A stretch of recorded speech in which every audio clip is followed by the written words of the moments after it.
deal is off. Restructure the terms by morning.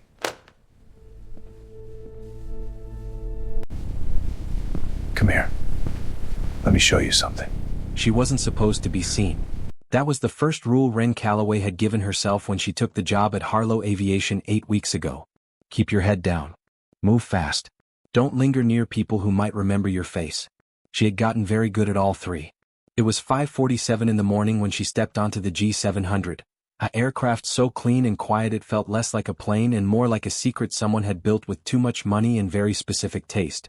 The cabin lights were on low. The leather seats were the color of storm clouds. Everything smelled faintly of cedar and something warmer underneath, like a room that had been lived in carefully. Ren pulled her cart through the aisle and began working the way she always worked, methodically, efficiently, without wasted motion. She checked under the seats first. Most of the time there was nothing. Boarding passes sometimes. A forgotten scarf. Once, a child's shoe that nobody ever claimed. This time there was a watch. It was sitting half-tucked under the rear-facing seat, expensive in the way of something that didn't need to announce itself. No flashy brand visible. Just weight and craft and the faint scratch on the clasp that said it had been worn every day for years. Ren picked it up carefully, turned it over once, and set it on the armrest where it could be seen. Then she turned around. Grant Harlow was standing in the aisle. She didn't hear him come in. That was the thing that struck her first, not his height, not the dark coat, not the way he filled the doorway without trying. She didn't hear him, which meant he had been standing there long enough to watch her find the watch, turn it over, and put it back without pocketing it. He was looking at her with gray eyes that gave nothing away. Not anger. Not suspicion. Just attention, the kind that felt like being measured by someone who already knew the result and was simply confirming it. The silence lasted 4 full seconds. Ren counted them. Then he looked at the watch on the armrest and back at her and said, "You didn't take it." It wasn't a question. It wasn't gratitude either. It landed somewhere between an observation and something she couldn't name, like a door opening a single inch. Ren didn't answer. She didn't know what answer he was looking for, and she had learned a long time ago that silence was safer than guessing. Grant picked up the watch. He fastened it onto his wrist without looking down, the way a man does when something is so familiar it requires no attention. Then he turned and walked back down the aisle and was gone. Ren stood in the middle of his plane, heart pressing hard against her ribs, and stared at the empty doorway for a moment longer than she should have. She went back to work. Harlow Aviation was not like any place Ren had worked before, and she had worked in a lot of places since she left. A diner in Maryland. A laundry service in Philadelphia. A hospital cleaning crew in Newark where she'd lasted 3 weeks before someone from Marcus's circle had walked through the lobby and she'd taken a bus out of the city that same night. Harlow was different in ways she felt before she understood. There were no crowds.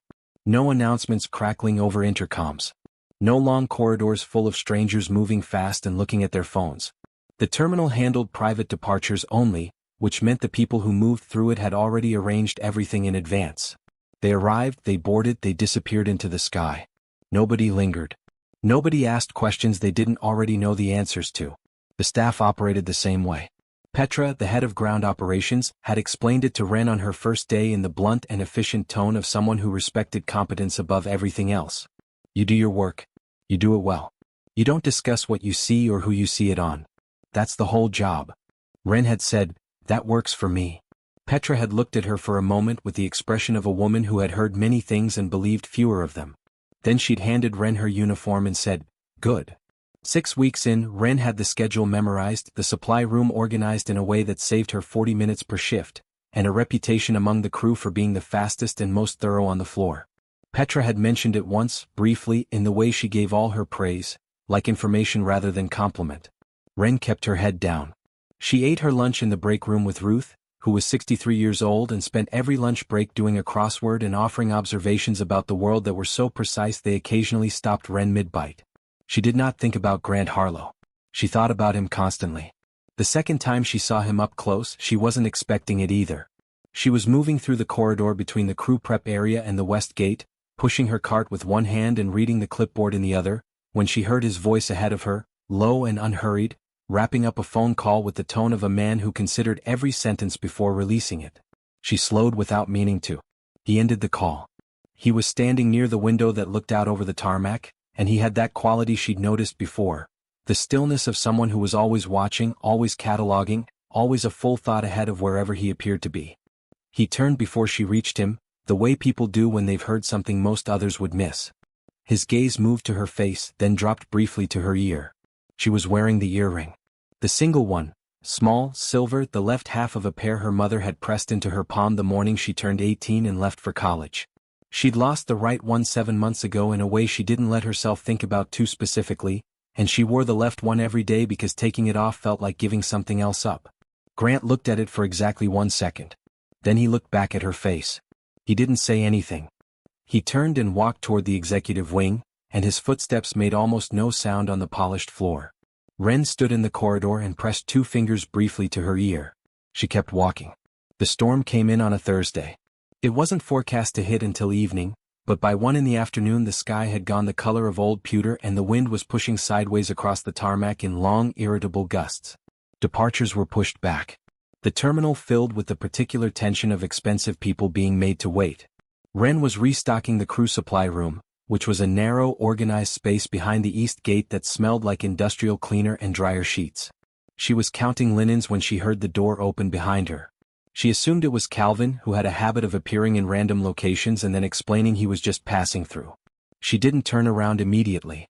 Then she heard the sound of someone trying to use the single-serve coffee machine in the corner, and the particular frustration of a man who understood complex systems but apparently not this one. She turned. Grant was standing in front of the machine with the expression of someone who refused to ask for help on principle. He had pressed 3 wrong buttons in a sequence that had caused the machine to begin making a sound it was not supposed to make. Ren watched this for 4 seconds. Then she set down the linen count, walked over, pressed the reset button on the side panel that everyone always missed, and made the machine behave again. She set the cup. She pressed the correct sequence. The machine began doing what it was built to do. Grant watched all of this without speaking. When the cup was ready, she handed it to him. He took it. He looked down at it, then back at her. "Thank you," he said, and it came out with the careful weight of a man who didn't say it often enough for it to feel automatic. Ren nodded once and went back to her linen count. Grant stood there for a moment longer than was necessary. Then he leaned against the wall beside the machine, drank the coffee, and looked out the small window at the storm moving across the tarmac. He didn't leave. He didn't talk. He just stood there like a man who had come in looking for somewhere quiet and had decided this was acceptable. Ren kept counting linens. After about 4 minutes, Calvin appeared in the doorway, assessed the room in one glance and said to Grant, "The catering vendor just confirmed." He paused. 12 trays of shrimp cocktail.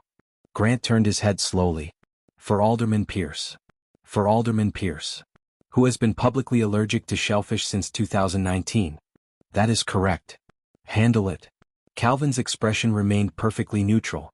"I'll handle it." He disappeared.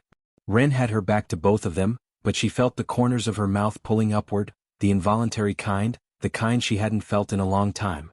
She pressed her lips together and kept her eyes on the clipboard. She heard something from Grant's direction. Not quite a sound. More like a shift in his posture, a change in the quality of his attention. When she turned, he was already looking out the window again. But the tension around his jaw had loosened just slightly. The folder appeared on a Wednesday. Ren found it wedged beneath the seat cushion of the small waiting lounge near the north corridor, a slim manila thing marked with a handwritten label that said, simply, private. She didn't open it. She brought it directly to the front desk and handed it to the attendant without comment. That evening as she was clocking out, Calvin fell into step beside her.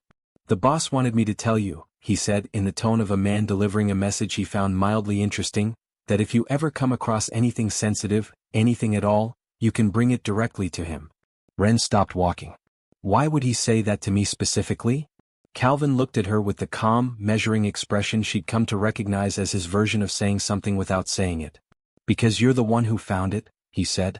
Then he nodded once and turned down a different corridor. Ren stood at the staff exit for a moment, the cool evening air coming in through the cracked door, and tried to identify why those 2 sentences felt like more than they appeared to be. She pushed the door open and walked out. It was a Tuesday morning, 10 days after the storm, when the man in the well-fitted coat arrived. Ren didn't see him. She was working the interior of a parked Challenger 350 on the south end of the tarmac, moving through the cabin with her usual efficiency, and she had no view of the public-facing entrance from there. But Calvin saw him. The man was smooth in the practiced way of someone who had learned that confidence opens more doors than credentials. He spoke to the front desk attendant with a relaxed, reasonable smile and explained that he was trying to locate a former employee for a family matter. He gave a description.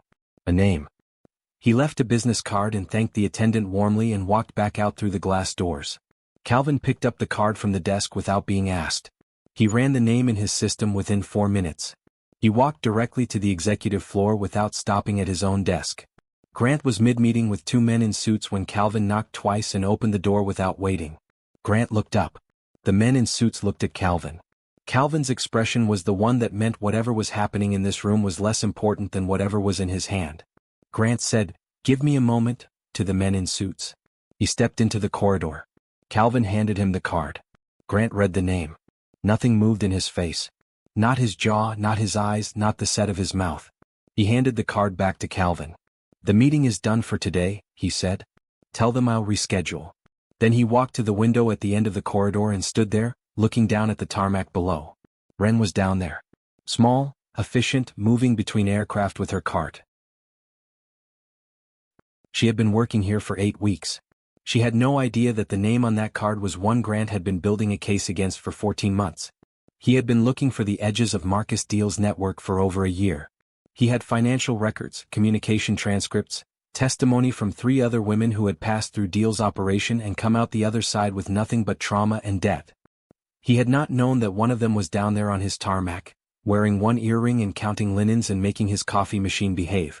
He stood at the window for a long time. Below, Ren moved through the morning light, head down, hands steady, doing what she had learned to do best. She had spent 8 months learning to disappear. She had no way of knowing she had walked straight into the one place where someone had already been circling the man she was running from, and was, at this very moment, deciding exactly what to do next. The schedule change came first. Ren noticed it on Wednesday morning when she checked the assignment board and found her name moved entirely off the exterior rotation. No tarmac work. No gate-facing assignments. Interior cabin cleaning only, all of it on the south end of the building, away from the public terminal entrance. She stood in front of the board for a moment and read it twice. Petra was behind her, moving through the crew room with a clipboard, and Ren turned and asked her directly. Petra's eyes went to the board, then back to Ren, and she said, "Management decision," in the tone she used when she had been told not to elaborate. Ren looked at her for a second longer. Petra held her gaze steadily and said nothing else. That afternoon, Ren noticed the new camera in the crew corridor. It was mounted near the ceiling above the east hallway junction, angled toward the staff entrance.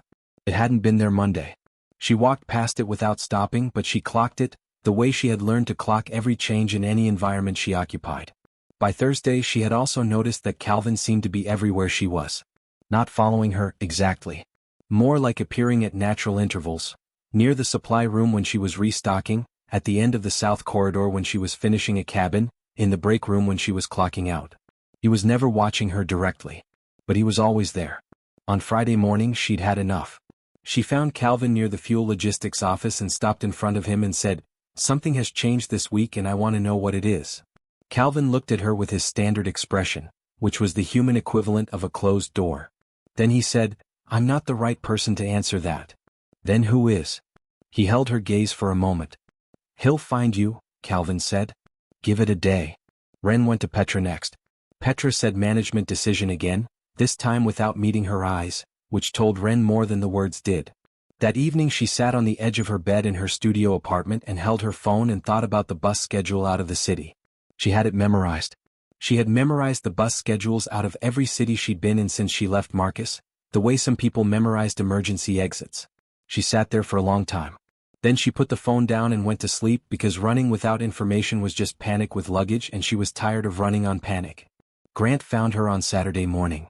The G700 was grounded for a maintenance check, sitting quiet at the south end of the tarmac while the engineers worked on the exterior. The cabin was empty and still, the same low light, the same cedar smell. Ren was cleaning the forward section when she heard someone come aboard. She knew it was him before she turned around.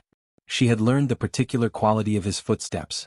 Not loud, not soft, just deliberate, like a man who knew exactly where he was going and saw no reason to announce it. Grant sat down in the rear-facing seat. The same seat where she had found his watch 8 weeks ago. He placed a thin folder on the cushion beside him and left it closed. Ren turned and looked at him. "Marcus Deal came to this terminal last Tuesday," he said. "He described you to the front desk. He left a name and a number and called it a family matter. The cabin felt smaller. Ren's hands were still at her sides. I've known his name for 14 months, Grant continued. His voice was level the way it always was, but underneath the levelness was something harder and older. I didn't know your name until 6 weeks ago. Ren looked at the folder on the seat. She didn't reach for it. He doesn't know you're here yet, Grant said. But he's close enough that it's a matter of days, not weeks. Ren pulled in a slow breath through her nose. Her whole body was doing the calculation it had done many times before: exits, distances, how long it would take to pack the bag she had never fully unpacked. Grant watched her do this. He let her finish. Then he said, I want to ask you something, and I need you to actually think about the answer before you respond. She looked at him. Do you want to end this, he said, or do you want to keep running? The question landed differently than she expected. Not as a challenge. As a genuine choice being placed in front of her by someone who understood both options had real weight. She asked him who he was to offer either one. Grant leaned forward slightly and rested his forearms on his knees. He told her about his father. A man who had worked in freight logistics his whole life and had trusted the wrong partner at 61 years old and lost everything.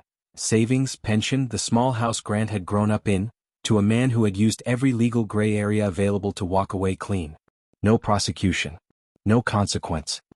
His father had died 4 years later, not from illness but from the particular exhaustion of a man who had stopped believing the world was worth the effort. Grant had spent the following decade building Harlow Aviation from a 2-plane operation into what it was now. And he had spent the last 14 months building something else alongside it. A case, methodical and airtight, against Marcus Deal, whose operation ran on the same architecture as the man who had destroyed his father. Financial isolation. Legal intimidation. Psychological control designed to make the people inside it feel like they had no ground to stand on. Deal's network touched 11 women that Grant's investigators had identified. Women who had been left with nothing. Women who had no institutional support and no one with resources in their corner. Ren listened to all of it without interrupting.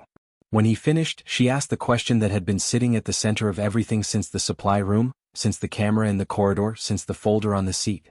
Why does a man like you care about women like me? The cabin was very quiet. Grant looked at the window for a moment. Then he looked back at her and said, because no one cared about my mother. He said it the way he said most things. Flatly, without decoration, like a fact he had long since finished grieving and was simply reporting. His mother had worked double shifts for 11 years after his father left. She had been careful and proud and deeply tired, and she had died at 53 of a stroke that the doctor said was stress-related, which was the medical system's way of saying the world had worn her down. Ren looked at him sitting in that seat in that quiet plane, with the gray morning light coming through the oval windows, and she understood something about him that she hadn't had the full picture of before. He wasn't doing this from guilt or charity or the particular arrogance of powerful men who like to feel like saviors. He was doing it because he had watched someone he loved get ground down by a system designed to ignore her, and he had spent every year since building himself into something that system could not ignore. She understood that completely. Tell me what you need from me, she said. Ruth was in the break room at noon, crossword open, tea steaming, entirely unbothered by the fact that Ren sat down across from her and stared at the table for 30 seconds without speaking. Ruth filled in 2 answers. Then she said without looking up, you know what I've noticed this week? Ren said she didn't. The boss, Ruth said, has been walking through this building like a man with a destination, which is normal. But the destination keeps being wherever you are, which is not. Ren said that wasn't what was happening. Ruth put her pen down and looked at Ren over her reading glasses with the expression of a woman who had been alive long enough to find gentle deception mildly entertaining. I have worked here for 11 years, she said. Grant Harlow looks at the departure schedule. He looks at the weather reports. He looks at his phone when Calvin sends him something he doesn't like. She picked her pen back up. He looks at you. Ren stared into her teacup. Ruth went back to her crossword and said nothing else, which was somehow more effective than if she had said a great deal more. Ren gave her recorded statement the following Tuesday. Grant's contact at the district attorney's office was a woman named Patricia Owens, calm and precise, with the kind of focused attention that made Ren feel like what she was saying mattered and was being held carefully. They sat in a small conference room on the 4th floor of a building 2 miles from the terminal, and Ren talked for 2 hours. She described the early months of her marriage to Marcus, which had looked from the outside like a love story and felt from the inside like a slow, careful dismantling. The joint accounts that became his accounts. Her name removed from the lease. Her phone replaced with one he managed. Her friendships thinning out one by one until the only voice she heard regularly was his, telling her what she owed him, telling her what she was without him, telling her the world outside their apartment was more dangerous than the one inside it. She described the night she left. The bus. The duffel bag. The earrings she'd been holding in her hand when she ran and the one she'd left behind in the rush and hadn't let herself think about since. Patricia Owens closed her notebook when it was over and looked at Ren directly and said, "You're going to be very important to this case." Ren nodded and looked at the table and felt something loosen in her chest that had been wound tight for so long she'd stopped noticing it. She called Grant from the parking lot afterward. He answered in 2 rings and she told him it was done. He said, "You did well," and those 3 words, delivered in his steady, unornamental way, landed somewhere deeper than a longer speech would have. The twist arrived 9 days later, quietly, the way the most destabilizing things always do. Ren was in the small records office helping Petra cross-reference a maintenance log when she came across a file from 18 months ago. A formal acquisition inquiry, logged and declined, from a holding company called Meridian Group LLC. She recognized the name. Marcus had mentioned it once, in the way he mentioned most of his business dealings, casually, as if she wouldn't remember and didn't need to. She pulled the file and read it standing at the cabinet. Meridian Group had approached Harlow Aviation with a purchase offer 18 months ago. The offer had been declined by Grant personally, in a letter so brief it bordered on impolite. 6 weeks after that declination, a senior Harlow pilot named David Carey had been run off a highway in Connecticut. He had survived with a broken collarbone and a fractured wrist. The incident had been logged as a hit and run. It had never been solved. Ren stood at that cabinet for a long time. She went to Grant's office that evening. It was nearly 8 o'clock and most of the building was quiet, but his light was on and his door was open in the way it sometimes was when he was working and didn't want to be interrupted but hadn't fully committed to being alone. She knocked on the frame. He looked up. She held up the file. Something moved across his face, not surprise, not guilt. Recognition. The expression of a man who had wondered when this particular conversation would arrive. She came in and sat down across from him and said, "Deal came after your company first." "Yes." "And then he went after David Carey." "Yes." "And you've been building this case for 14 months." "Yes." Ren set the file on the desk between them. "So this was never just about the other women," she said. "This was also personal." Grant held her gaze evenly. "Both things are true at the same time," he said. "The case is real. The evidence is real. What happened to those women is exactly what I told you it was." He paused. "And yes, it is also personal. I'm not going to pretend otherwise." Ren looked at him for a long moment. She was testing something, running a quiet internal check of the kind she had learned to run on every person in every situation since she left Marcus. Looking for the seam where the performance ended and the calculation began. She didn't find one. She picked up the file and said, "I believe you," and meant it completely.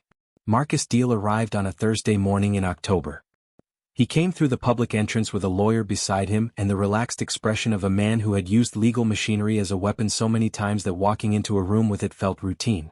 He had filed a civil claim 2 days earlier, fabricated, meticulous, designed to surface Ren's location publicly and drag her back into his legal orbit the way he had dragged other things back before. The front desk attendant called upstairs. Grant came down. He walked into the lobby at a pace that was unhurried and entirely deliberate, and he looked at Marcus Deal the way you look at something you have understood for a long time and are no longer impressed by. Then he looked at the lawyer beside him with the same expression. "You filed a civil claim against an employee of this company," Grant said, "and you filed it using this address as the point of service." His voice was even. "That was a mistake." Marcus smiled with the particular confidence of a man who had never been seriously opposed. He began to explain, in smooth and reasonable tones, that this was simply a legal matter between private parties. Grant let him finish. Then he stepped to the side.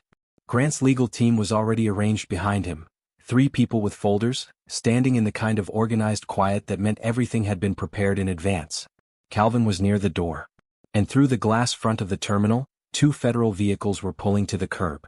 Patricia Owens walked in from the side corridor with 2 agents behind her. Marcus Deal's smile held for approximately 4 seconds after he saw her. Then it didn't. He was arrested in the lobby of Harlow Aviation. His lawyer stepped back and said nothing. The agents were professional and unhurried. The terminal was very quiet. Ren watched from the corridor behind the east gate, just far enough back to be out of sight. She watched Marcus Deal walk past in handcuffs with his jaw set and his eyes straight ahead, and she felt something she had almost forgotten the shape of. The absence of fear.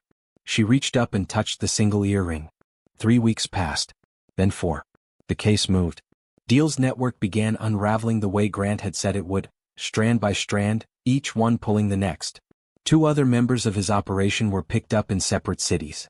The financial trail was leading investigators toward people who had believed themselves unreachable. Wren stayed at Harlow Aviation. She was not hiding anymore. She was simply working, and the difference between those two things was larger than she had expected it to feel. She moved through the terminal with her shoulders straight. She ate lunch with Ruth. She had a conversation with Petra about moving into a crew trainer role that Petra had apparently been considering her for since week 3. She did not see Grant for several days, then a week. She looked for him in corridors and doorways the way she had noticed herself doing for weeks, and he wasn't there. She asked Calvin. Calvin said, "He's handling something," which was the kind of answer that told her nothing and somehow still reassured her. On a Thursday morning, 3 weeks after the arrest, she was assigned to the G700 again. She boarded alone, set her cart by the door, and began working the forward cabin. The plane was quiet. The morning light came through the oval windows at a low angle and made the leather seats look warmer than usual. She heard him come aboard. Grant sat down in the rear-facing seat. He was wearing a dark jacket and he looked like a man who had been somewhere difficult and come back without talking about it. He sat quietly for a moment. Then he reached into his jacket pocket and set something on the seat cushion between them. Small. Silver. An earring. Wren stopped moving. She walked slowly down the aisle and looked at it. Her throat tightened. It was the right one. The match. The one she had left behind in a dark hallway on a night she had been trying for 8 months not to think about too clearly. She picked it up. She turned it over in her fingers. "How did you know it was mine?" she asked. "I didn't," Grant said. "It was logged in Deal's property inventory when they processed his apartment. I asked Patricia to see if it could be returned to its owner." He paused. "I thought it might belong to someone." Wren stood in the aisle of that quiet plane and held both earrings in her palm for the first time in 8 months. She closed her fingers around them slowly. She didn't cry. She simply stood there and breathed, and let the weight of what she was holding settle into her. Then she put the right earring in. She turned to the small oval window and saw her own reflection. Both earrings, her mother's gift, finally complete. When she turned back, Grant was watching her with the expression she had learned over weeks of proximity and careful attention. The one where his eyes did what his face refused to, opened just slightly, just enough. She looked at him for a long moment. "You are still," she said, "genuinely terrible at making coffee." Something shifted in Grant Harlow's expression. Not quite a smile, but close enough that it changed the whole room. He said, "I'll work on it." Wren sat down across from him. The tarmac stretched outside, still and silver in the early light. Neither of them moved to leave. For the first time in a very long time, she was in no hurry to be anywhere else. And the door to the plane stayed open, not because either of them was planning to run, but because neither of them needed to anymore. If you enjoy these stories, please take a moment to subscribe to the channel. It really helps more than you might think.